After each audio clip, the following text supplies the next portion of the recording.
approximately, last year, 560,000. This is a real close estimate of the amount of money we can operate on out of the budget.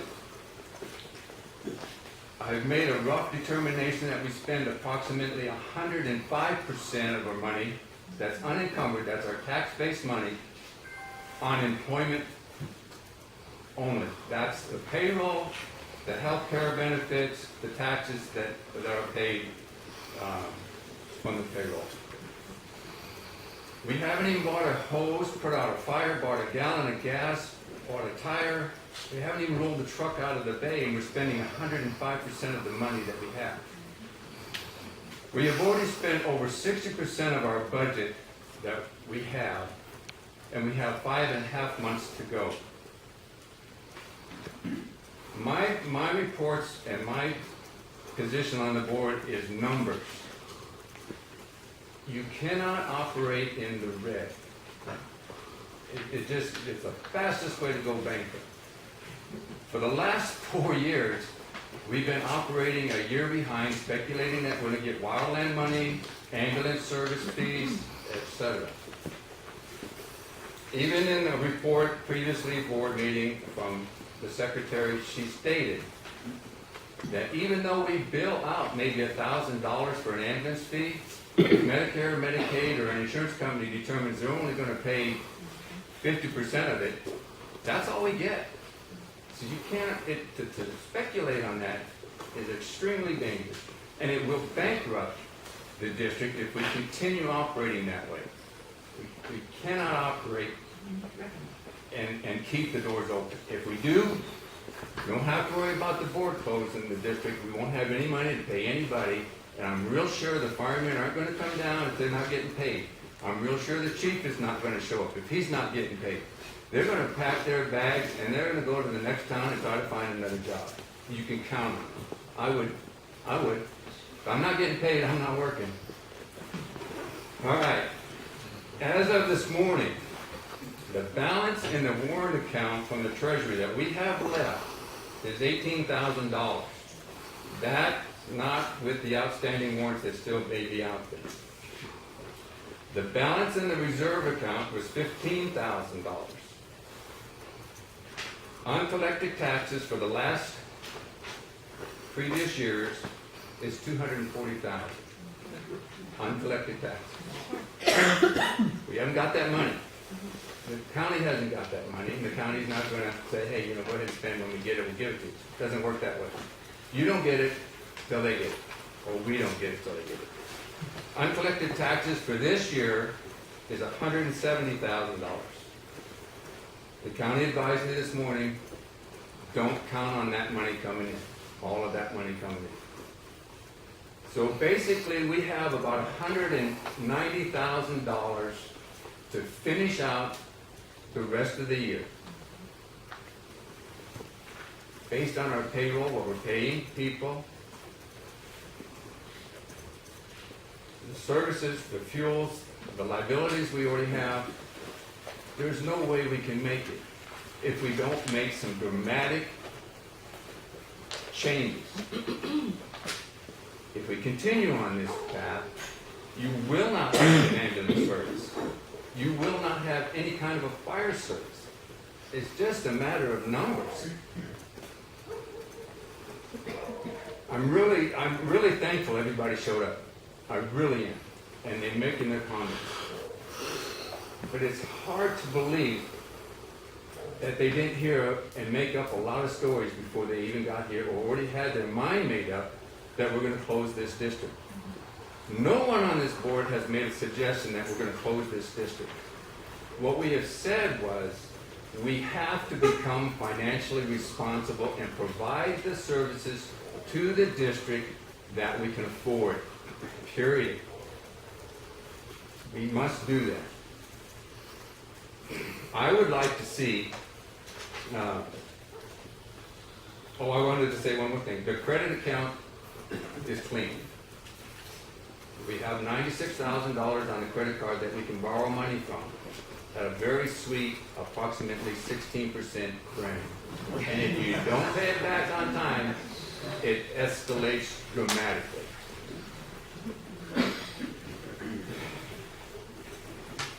my reports are based on numbers and from a business background. I've lived here for 50 years. I've said that many times. You've heard it before, and I guarantee you're going to hear it again. This district was started on a volunteer fireman basis. And when in the 60s and the 70s and the 80s, when there was a fire, it was volunteers and the whole community. If they saw smoke, the whole community showed up. If as many people would show up at the district in a volunteer basis that showed up here this evening, we wouldn't have a problem. Everybody was younger. I'm speaking, please. Let me speak. I love this community. I don't know why. I've had opportunity to go other places and do much better things, bigger things, but I like it here. My family brought me here in the 60s, and more than likely I'll be buried in Coach Cheese or Pierce someday. If we do not rein in the expenses, what I would like to see, and what I feel we can afford to make it to the end of the year, we can manage a 24/7 ambulance service, which I think is a priority in this community. It is a senior citizen community. I think we can do that. I don't know. I haven't been able to get into the books yet. I will get into the books. I will also find out what happened to the money for the last 2 to 3 years. It's a very slow, painstaking process. One way or another, I will get it done.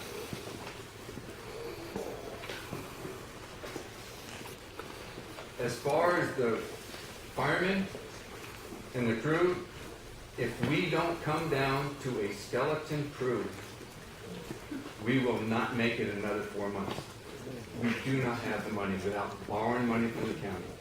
And as treasurer, I don't feel that we can do that because we will have to pay it out of the taxes we collect of the next year. We will be a year behind again. The way the district's going to have to struggle for a year is to rein in our spending, get our finances in order. The money we do accumulate from the wild land and the ambulance services can be placed on next year's budget that's unencumbered. Then we can start to build and rebuild our fire district. Our fire district has been run into the ground. I understand the firemen want to keep it going. I understand the chief wants to keep it going on that. They get a nice paycheck. And in this day and age, it's nice to have a job. It's great to have a job. But my responsibility as a treasurer is to this district. And if I don't show you where we're at and keep telling you where we're at financially, when we do go bankrupt, you're all going to jump up and scream, well, why didn't you tell us? I'm telling you right now, if we don't do it, if we don't suck it up, there's many, I'm looking across this room right here, that people that haven't been to this meeting in a year, probably haven't been to a fire district meeting in 2 years. They're only coming because of the gossip that goes into this community. If they would spend as much time and effort and show up at the station on a Saturday and get some training, how do I run the fire truck? How do I do this? How can I do that? How can I help? If you want to keep the fire district the way it is, it can be done. Here's what you would have to do. You would have to almost triple your 2.85% tax rate to keep it going. You want to triple, in other words, my insurance, my taxes for my fire district was $400 this year. Next year it would be $1,200. If you want to do that, we can make a little drop box at the end of this table, and everybody in this room, on their way out, write a check for $1,200 and put it in that drop box. Everybody in here. I'm just telling you from a financial position and from a businessman's position how it works. That's my report. Thank you. It's not a report. Just for a second, Candace. Where's the chief? Chief's with me. Can we, close this door and turn the heater on? Yeah, you bet. Can you all step in? We can get some more chairs open this front row. You guys want to sit down?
Come on up, have a seat. Sorry they're cold.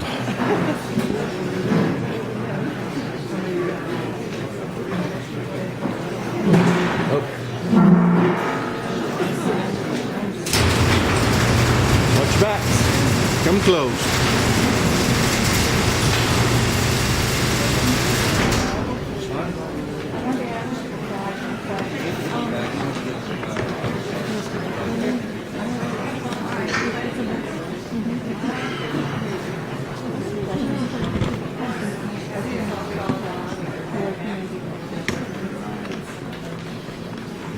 The heater right?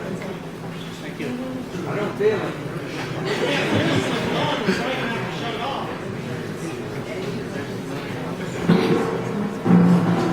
Hi, sir. Good.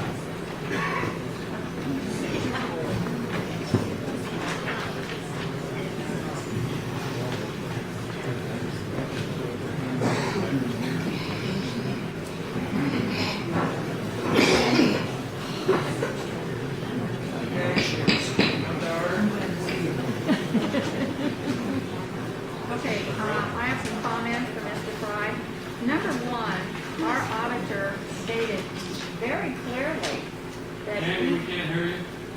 our auditor stated very clearly that we had no money missing. I don't know how many times you have to hear this, Mr. Frei. No money missing. Not $50,000, Jessica, as you stated. No money missing. Now, to get into the firehouse, to get on the trucks, that's a liability expense that we could not afford if somebody went in there and got hurt.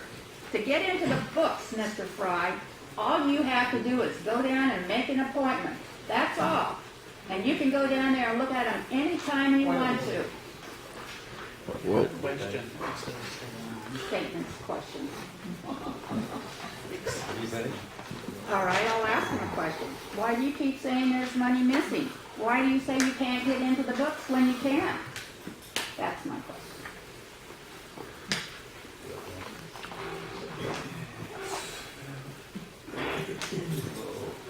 I'll answer that question. Let me think about how I want to answer that question, if you don't mind. The money that is in question, the auditor stated that he accounted for where all the money was on ledger sheets and reports. Before the election, there was questions about missing money, $1 million embezzlements from statements from the chief, $222,000 incurred funds from tax penalties. I'm just trying to remember these numbers because I don't have all this in front of me. There were many questions that he brought in the audit. The question of where the money went, how it was spent, is what is in question.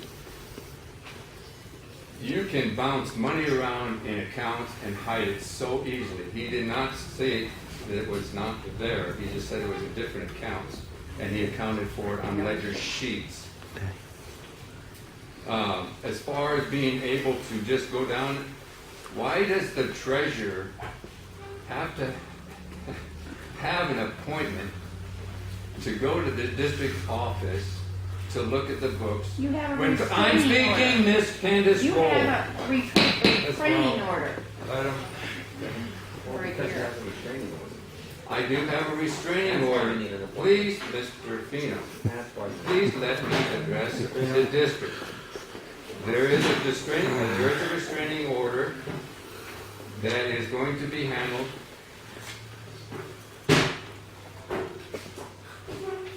And it's going to be handled in a professional manner and in the proper arena.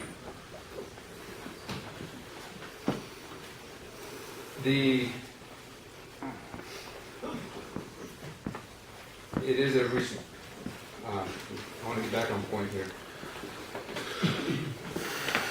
The bylaws of this district specifically gives the treasurer the right, the responsibility to maintain and to keep the books and the records of the district. The statutes state that the records will be certified to the district by the treasurer. To have a restraining order issued by Chief Peterson and, Jill Schultz to stop me from looking at the books is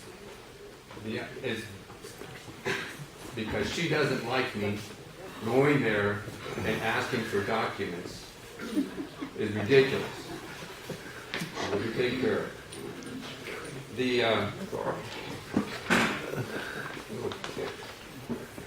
No. You have a time limit on, No, there's no time limit. I'm responding. this isn't the treasury report, this is the question. I'm answering this court question. Just a point of order. So, to be denied access to the books without having passwords, to be blocked at every turn, to ask for documents and get incomplete documents, having to return to get more documents. That's all. That's all. Okay, clerk report. I have a question. Question? Another question here after this. We had an audit report. And again, I just questioned Mr. Frei's comment on missing money. We had an audit report. I specifically asked him the auditor at the last meeting, is there any money missing? He said no, there is no money missing. I specifically asked for that specific amount that the board had questioned, or that Mr. Frei had questioned specifically. I said, is that money missing? No. Did he suspect that anything was done wrong or illegally or any type of embezzlement? He said, no. I think we need to drop that. Do a forensic audit. We can go a little bit further. That's just an argument you're Okay. starting, you're not asking a question of So treasurer. again, I asked Mr. Frei, what money, or these little innuendos you keep throwing out, is nothing more than just starting another rumor. It's still So being what argumentative. money is missing? He gets 3 minutes. What money is missing? Again. No response, thank you. My next question. This is a question concerning the treasurer's report. I'd like to ask the chief. Chief is Treasurer's report to the treasurer. Mr. Pano, this is not for. this has to do with the treasurer's report. How is the money, isn't the money offset on the budget for wildland and ambulance service? Do you know if that's the way it works? You cannot speculate on it. I'm not saying speculation. That's what the offset is. Offset means one amount up here, a plus minus up here, a minus down here, which equals zero. So that is not zero is not speculation. And that's what our budget does. It doesn't speculate, it offsets it, so it's zero. So there is no speculation on the plus side, there is no speculation on the minus side. Anybody here, I'm sure the public, Mr. Fino, so, Mr. Fino, yes, you're discussing, types of account or, bookkeeping and things. He just gives us a statistic report okay, of so what we have. my question, then, so Mr. Frei's basically answered my question. He doesn't really understand what offset on the budget means. Thank you, Mr. Frei. Question? Yes, Ms. Rowe. Mr. Fry said that he couldn't get into the books to get to the passwords. Donna Aversa said he can get into the books, but he can't get the passwords. That's when you can move figures around. Why does he talk about getting in so he can get the passwords? Mr. Fry? I'll respond to that. No one has ever suggested that I wanted to get into the books to move figures around. The executive password sets up controls in the books to who can make entries, data entries, move things around. When the executive password is used properly and not randomly like it is being used right now, No, it's not. where anyone can go in and make an entry under the executive password and the user will come up unknown. I have the detailed audit report, and who makes the entry? There's so many unknowns, it's unbelievable. Who's accountable for these things? The executive password sets parameters on who can make data entries and do that type of thing. In other words, accounts payable, accounts receivable, payroll. That way, a specific user is responsible for that, and that can be audited and trailed, and that person is responsible for that account. That's what the executive password does. It sets parameters and controls in the QuickBooks. That's why the executive password needs to be controlled, and delegations to different authorities need to be made, different accounts need to be made. One more point. If he is given the password, where does the control go? It's taken out of the secretary's hand, the treasurer of the firehouse. If it's taken out of her hand, Right now, where's the control? right now, the executive password is in the control of the chief, who would not be held liable under state statutes. Under the statutes, the treasurer of the board would be responsible because he is the one that has to certify the records to the state. If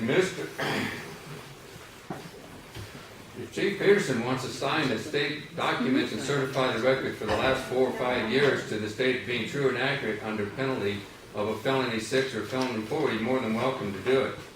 I don't think he's willing to do that, and neither am I. I've said that before. The executive password must be in one person's possession. That's why we established the rules, or the rules of the bylaws, that the treasurer would be in control of the financial records. And he is the one that's ultimately responsible. Uh, Does that answer your question? Point of order, please.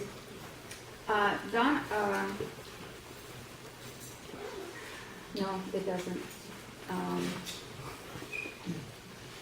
But in the ACTA book, the progression of officers is chairperson, secretary, the senior member of the board. The treasurer doesn't have a position in the ACTA book. So why is it you think you're so important? Please, Mr. Chairman. Our bylaws state that you have the chairman, you have a clerk, and then The AFTA book overdoes that. No, ma'am, the Yes, AFTA ma'am. book Yes, does sir. not The overrule, AFTA, yes, it does. does not overrule our bylaws that are voted on by this board. The previous Which one. board? The previous board, the one that you guys don't like? That board? Our bylaws, ma'am, doesn't matter who passes. In the AFTA, except the AFTA. Okay, clerk report? I don't, no report at this time. Excuse me, aren't you gonna go over the last minutes and aren't we going to correct those? From December? Forward? If there wasn't an agenda item. Not an agenda item or I'll follow on the agenda as well. We're always supposed to approve the minutes. That's Okay, law. old business. You just broke law. Again. Thanks for talking about that.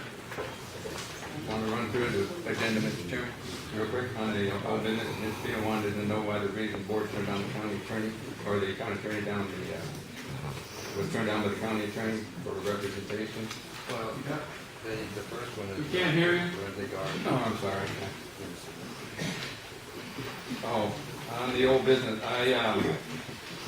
Would you state the old business? the old business is the treasurer's investigation into the forensic audit, the estimated cost. I do not have I've spoken to two companies. Fleisch Beachman was the most responsive.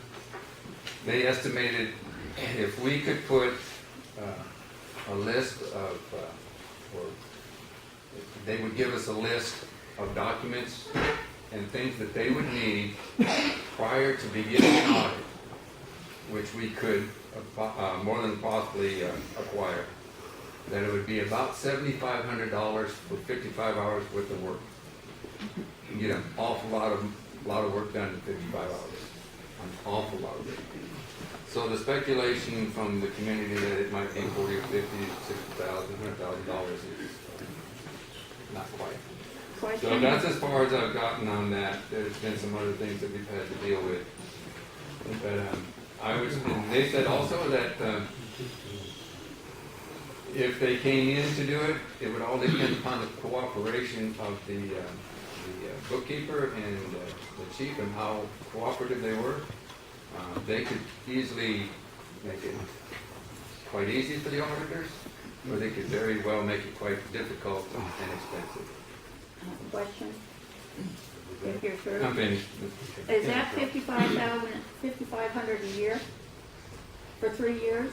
No, ma'am. What is it? This is a single forensic audit. For 1 year? This is a single forensic audit for 2010, possibly 2011. They did not know. What they would do would say at 20 hours, they would suggest, okay, this is how far we've gotten, this is what we've accomplished, this is where we're going, this is what we're finding. It would all depend on what we're finding is basically what they said. If we're into the audit of 20 or 30 hours or 40 hours and they don't find much, they can stop and say, hey, we're really not finding anything to speak of. And we really don't suggest you continue this. Or they can say, we have found this, this, and this, we would like to look in this area and continue on. And that would be a decision made by the board. So the $55 or the $7,500 for approximately 55 hours worth of work would accomplish an awful lot if they were cooperating.